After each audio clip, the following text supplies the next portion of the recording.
जय Hind defence lovers. आज की टॉप हेडलाइंस कुछ इस प्रकार है। स्ट्रेट ऑफ हॉर्मुज़ वाली यूएस की योजना पर यूएस के एलाइज ही नहीं है साथ। यूएस के एक पैनल ने भारत के रॉ और आरएसएस को बैन करने की करी सिफारिश। 2 रुपये दिहाड़ी वाले पाकिस्तान के प्रोपेगेंडा अकाउंट्स का भारत के खिलाफ एक मैसिव प्रोपेगेंडा कैंपेन। और भारतीय सेना की सर्विस में कमीशन हुई एक और पिनाका रेजिमेंट।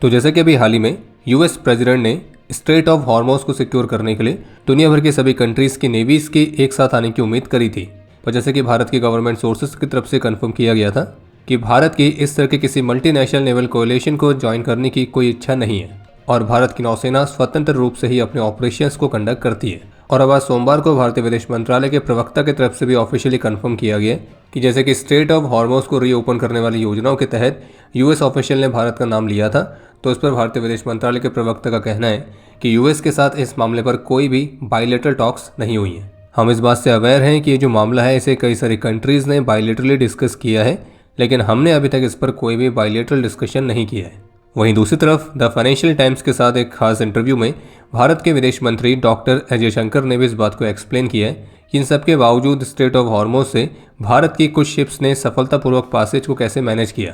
तो विदेश मंत्री का कहना है कि ईरान के ऑफिशियल्स के साथ उनकी बातचीत सफल रही और संवाद जारी है, और उन्होंने ये भी बताया कि इंडियन फ्लैग वाली कई सारी वेसल्स अभी भी स्ट्रेट को पार करने वाले हैं और स्पष्ट किया है कि हर एक वेसल इस महत्वपूर्ण वाटरवे से इंडिविजुअली ही गुजरता है और इस मामले पर ईरान के साथ ऐसा कोई सामूहिक समझौता नहीं है। यहाँ पे कहने का मतलब ये है कि स्ट्रेट ऑफ हॉर्मुज़ से हमारी सारी शिप्स पास हो जाएंगी, तो ऐसी कोई यहाँ पे ईरान के साथ डील नहीं हुई है, बाकी भारत अपनी हर एक शिप को डिप्लोमेसी के माध्यम से केस बाय केस हैंडल कर रहा है और उसी का परिणाम है कि कुछ Indian ships already straight of Hormuz को पास करके भारत आ रही हैं और जबकि वहीं कुछ शिप्स अभी भी वहीं पर अटकी हुई हैं क्योंकि संभावित रूप से उन्हें अभी पास करने की परमिशन नहीं मिली है। स्ट्रेट ऑफ हॉर्मुज़ को सिक्योर करने के लिए प्रेसिडेंट ट्रंप की जो योजना थी, तो उस पर जो अमेरिका के एलाइज हैं तो वो भी इस पर सीधे तौर पर इनकार कर रही हैं। ऑस्ट्रेलिया ने ऑलरेडी कंफर्म किया है कि वो इस रीजन में कोई भी नेवल सपोर्ट प्रोवाइड नहीं करेगा और उनके यहाँ पे वॉरशिप्स डिप्लॉयमेंट की कोई योजना नहीं है। जबकि जापान की तरफ से भी कहा गया कि अभी वर्तमान समय में वेसल्स को एस्कॉर्ट करने के लिए उनकी नेवल एसेट्स को डिप्लॉय करने की योजना नहीं है और इस पूरे कॉन्फ्लिक्ट में किसी भी तरह की मिलिट्री इन्वॉल्वमेंट के लिए जो जापान है वो अभी कमिटेड नहीं है।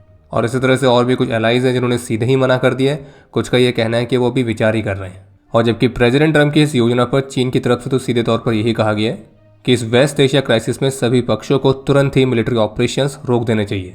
बाकी भारत में एलपीजी के सप्लाई को लेकर भारत सरकार की तरफ से कंफर्म किया गया है कि जहां से संभव हो सक रहा है हम वहां से एलपीजी खरीद रहे हैं ताकि डोमेस्टिक सप्लाई को बढ़ाया जा सके।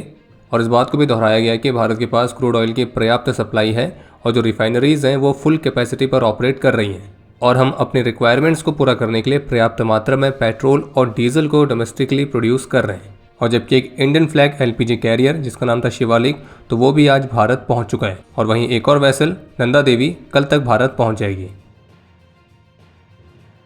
यूएस गवर्नमेंट की एक एडवाइजरी बॉडी है US commission on international religious freedom USCIRF।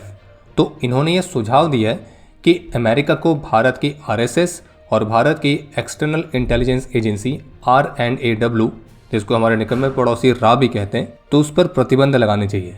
अब इस पैनल ने सुझाव क्यों दिया है?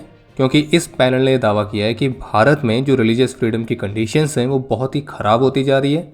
रिलीजियस माइनॉरिटीज़ के खिलाफ हमले और डिस्क्रिमिनेशंस बढ़ गए हैं और इस पैनल के मुताबिक आरएसएस जैसे संगठन सांप्रदायिक तनाव को बढ़ा रहे हैं। और इसलिए इस पैनल ने यूएस गवर्नमेंट को सुझाव दिया कि आरएसएस और उससे जुड़े हुए इंडिविजुअल्स के एसेट्स को फ्रीज करना चाहिए, उन्हें यूएस में एंटर होने से बैन करना चाहिए और पॉसिबली भारत को अमेरिका ने हथियारों की सेल बंद करनी चाहिए और भारत को कंट्री ऑफ पर्टिकुलर कंसर्न का दर्जा देना चाहिए। आपको बता दें कि इस पैनल के पास ऐसा कोई भी प्रतिबंध लगाने का कोई अधिकार नहीं है, ये सिर्फ रिकमेंड कर सकता है अपने so called actions US government को। हालांकि इस तरह का जो पैनल है वो पहले भी इस तरह के फालतू के दावे कर चुका है जिनको भारत बार बार रिजेक्ट कर चुका है। बाकी यूएस की इस बॉडी के जो वाइस चेयर है वो एक पाकिस्तानी है डॉक्टर आसिफ महमूद, जो कि 1990 में यूएस से मूव हुआ था, फिर बाद में उसने यहाँ पे यूएस की नागरिकता प्राप्त कर ली। तो आप समझ सकते हैं कि रा और आरएसएस से इनको इतनी दिक्कत क्यों है। और आपको ये भी बता दें कि जो USCIRF है ये यूएस गवर्नमेंट की कोई एग्जीक्यूटिव अथॉरिटी का हिस्सा भी नहीं है, ये सिर्फ एक एडवाइजरी बॉडी है और जिसके रिकमेंडेशंस नॉन बाइंडिंग है और अक्सर अमेरिका खुद ही उन्हें नज़रअंदाज कर देता है। बाकी जिस तरह से भारत की इंटेलिजेंस एजेंसी RNAW को काउंटर किया जा रहा है, जो कि पाकिस्तान के टेरर नेटवर्क को बहुत ही बुरी तरह से डिसमेंटल करने में एक महत्वपूर्ण भूमिका निभाती है, तो इससे आप पाकिस्तान की फ्रस्ट्रेशन समझ ही सकते हैं। लेकिन समस्या यहाँ पर यह नहीं है कि इस फालतू सी एडवाइजरी बॉडी ने इस तरह की फालतू सी अपनी एडवाइस दी है, रिकमेंडेशंस दी है। समस्या यह है कि इन फालतू सी एडवाइस को हमारे ही देश के कुछ लोग सीरियसली लेकर उसे भारत के ही खिलाफ इस्तेमाल करना शुरू भी कर देंगे, और यही सबसे बड़ा दुर्भाग्य है, क्योंकि बाहर के दुश्मनों से तो आप निपट सकते हो, लेकिन जो अंदर बैठे हुए हैं वो सबसे बड़ी चुनौती है। 2 रुपये दिहाड़ी पर काम करने वाले जो पाकिस्तान के प्रोपेगेंडा अकाउंट्स हैं, और यहाँ पे हम जिस 2 रुपये की बात कर रहे हैं वो पाकिस्तानी करेंसी में, इंडियन करेंसी में नहीं, क्योंकि इंडियन करेंसी इनके लिए ज़्यादा हो जाएगी।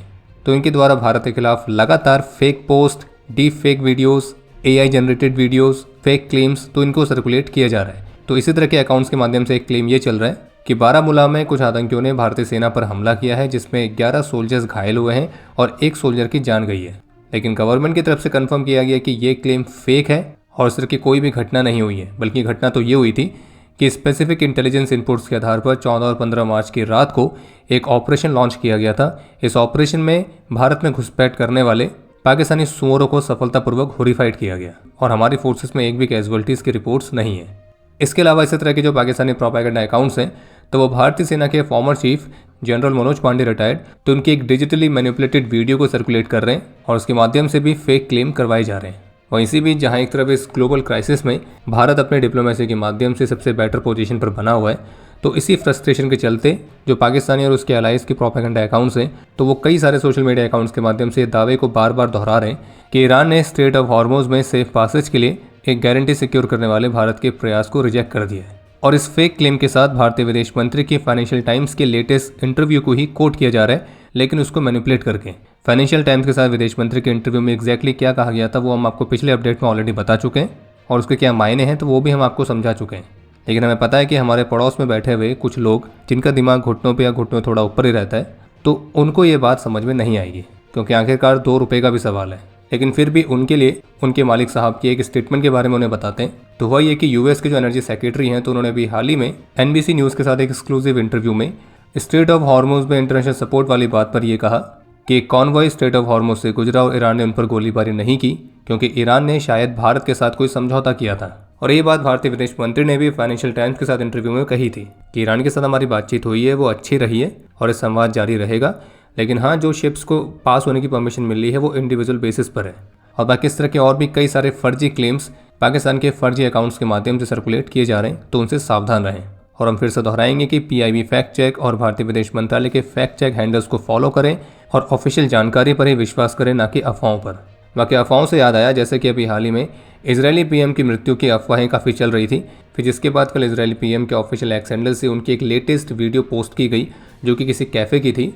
लेकिन अब हो ये रहा कि उस वीडियो को लेकर भी कुछ ये दावे करने लग गए कि वो वीडियो भी असली नहीं है, वो एक डीप फेक वीडियो है जिसे किसी so called unreleased AI tag का इस्तेमाल करके बनाया गया है। और ये दावे की शुरुआत भी हुई थी एक्स के ग्रॉक AI चैटबॉट से। लोगों ने सवाल पूछे कि क्या ये वीडियो असली है नकली, तो ग्रॉक ने जवाब दिया था कि ये AI जनरेटेड वीडियो लग रही है। तो उन लोगों ने ग्रॉक की वही बात मान के बैठे हुए कि जो वीडियो दिखाई जा रही है वो असली नहीं है। और जबकि आज इजरायली PM के अकाउंट से इजरायली PM की एक और लेटेस्ट वीडियो भी जारी की गई है, जिसमें पब्लिक में लोगों से मिलते हुए दिख रहे हैं। संभावित रूप से जो लोग पहली वाली वीडियो को फेक मान रहे थे, तो वो इसको भी फेक मान रहे होंगे। और जबकि आज दिल्ली में इजरायली राजदूत की तरफ से भी कंफर्म किया गया कि इजराइल के प्राइम मिनिस्टर बिल्कुल जीवित हैं, और मैंने उन्हें व्यक्तिगत रूप से इजराइल में कई बार देखा है। और कैफ़े की जो उनकी वीडियो आई थी वो AI फैब्रिकेटेड नहीं है, और उनके खिलाफ बहुत सारे डिसइंफॉर्मेशन को फैलाया जा रहा है। बाकी इजरायली PM की लेटेस्ट वीडियोज़ पर आपके जो विचार है आप उसे कॉमेंट सेक्शन में शेयर कर सकते हैं। भारतीय सेना की सर्विस में एक और पिनाका रेजिमेंट को शामिल किया गया और इस वर्ष के अंत तक एक और पिनाका रेजिमेंट इंडक्ट होने के लिए तैयार भी है। यानी कि पिनाका की अभी तक 7 रेजिमेंट फुली ऑपरेशनलाइज हो चुकी हैं, और जबकि 2 और रेजिमेंट्स अगले वर्ष तक ऑपरेशनलाइज होने की उम्मीद है, जिसके बाद भारतीय सेना की सर्विस में पिनाका की टोटल 10 रेजिमेंट्स हो जाएंगी। इसके अलावा एक अपडेट ये है कि गुआम में आयोजित की जा रही US नेवी की नेतृत्व वाली multinational anti submarine warfare drill, जिसका नाम है सी ड्रैगन 2026, तो इस मल्टीनेशनल एक्सरसाइज में भारतीय नौसेना भी अपने पार्टनर नेशंस के साथ पार्टिसिपेट कर रही है। और इसमें भारतीय नौसेना के अलावा US navy, royal Australian air force, Japan की मैरीटाइम सेल्फ डिफेंस फोर्स और रॉयल न्यूजीलैंड एयरफोर्स, तो ये भी पार्टिसिपेट कर रहे हैं। इसके अलावा वियॉन की रिपोर्ट के मुताबिक, जिसमें सोर्सेज के हवाले से बताया गया है कि स्ट्रेट ऑफ हॉर्मोज में भारत की तरफ आने वाले टैंकर्स को एस्कॉर्ट करने के लिए जो भारतीय नौसेना है, तो उनके पास टैंकर्स के सेफ ट्रांजिट को सपोर्ट करने के लिए पर्याप्त मात्रा में कैपेबिलिटीज़ हैं और वे लगातार यहाँ पे ऑपरेशंस जारी रखेंगे। ईरान के मिलिट्री की तरफ से वार्निंग जारी की गई है कि अमेरिका का जो सुपर कैरियर है USS जेरल्ड आर फोर्ड, तो इस कैरियर का स्ट्राइक ग्रुप ईरान के टारगेट में है, क्योंकि ईरान की मिलिट्री का कहना है कि रेड सी में इस एयरक्राफ्ट कैरियर की मौजूदगी ईरान के लिए खतरा है। और वहीं आज सोमवार को ईरान के विदेश मंत्री ने कहा है कि इस युद्ध का अंत इस तरह से होना चाहिए कि ईरान के सभी दुश्मन फिर कभी ईरान पर हमला करने के बारे में ना सोचें। और इसलिए उनका यह भी कहना था कि हम अपनी रक्षा करने में जरा भी संकोच नहीं करेंगे और युद्ध को जहां कहीं भी हो जारी रखने के लिए तैयार हैं। और वहीं दूसरी तरफ US और इजराइल के ऑपरेशंस भी लगातार ईरान के खिलाफ जारी हैं। बाकी प्रेसिडेंट ट्रंप ने एक तरह से इनडायरेक्टली उन देशों को धमकी भी दी है जो कि स्ट्रेट ऑफ हॉर्मोज को सिक्योर करने वाली US की योजना में उनके साथ नहीं आ रही हैं। और प्रेसिडेंट ट्रंप का ये कहना था कि हम ये याद रखेंगे। बाकी तेहरान में इंडियन एम्बेसी ने इंडियन नेशनल्स के लिए एडवाइजरी जारी करी है कि जो भारतीय नागरिक अभी वर्तमान समय में ईरान में हैं तो वो इंडियन एम्बेसी के साथ बिना कोई कोऑर्डिनेशन या बिना कोई सूचना के ईरान के किसी भी लैंड बॉर्डर को क्रॉस करने का प्रयास ना करें, ना ही उसकी तरफ अप्रोच करें। बाकी क्लेम काउंटर क्लेम दोनों ही तरफ से लगातार जारी है। ईरान कह रहा है वो लंबे समय तक युद्ध करने के लिए तैयार है, प्रेसिडेंट ट्रंप कह रहे हैं ये युद्ध जल्दी खत्म हो जाएगा, और इस तरह से वाद विवाद लगातार जारी है। बाकी अब समय है आज के इतिहास का। आज के दिन 2008 में जम्मू कश्मीर में अपने अदम्य साहस और वीरता का परिचय देते हुए लेफ्टिनेंट कर्नल मनीष शशिकांत कदम वीर गति को प्राप्त हुए थे और इन्हें मरणोपरांत कीर्ति चक्र से सम्मानित किया गया। और आज भारत के प्रथम chief of defence staff general Bipin Rawat की 68th बर्थ एनिवर्सरी भी है। और आपके लिए आज का प्रश्न है कि जनरल बिपिन रावत कौन से वर्ष में भारतीय सेना की सर्विस में कमीशन हुए थे और कौन सी रेजिमेंट में। और अब समय है आज के टॉप 3 कमेंट्स का, जो ये रहे आपकी स्क्रीन पर।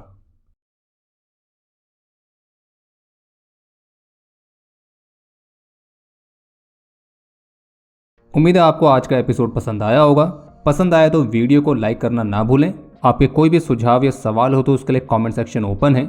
और अगर आप डिफेंस रिलेटेड और भी एक्सक्लूसिव कंटेंट में दिलचस्पी रखते हैं तो आज ही प्ले स्टोर से डिफेंस स्क्वाड की सुपर ऐप को डाउनलोड करना ना भूलें। और अगर आप चैनल पर पहली बार आए हैं तो squadron.in पे जाके हमारे नए डिज़ाइंस को भी चेकआउट जरूर करें। बाकी जल्द मिलेंगे नए एपिसोड के साथ। तब तक के लिए जय हिंद, जय भारत।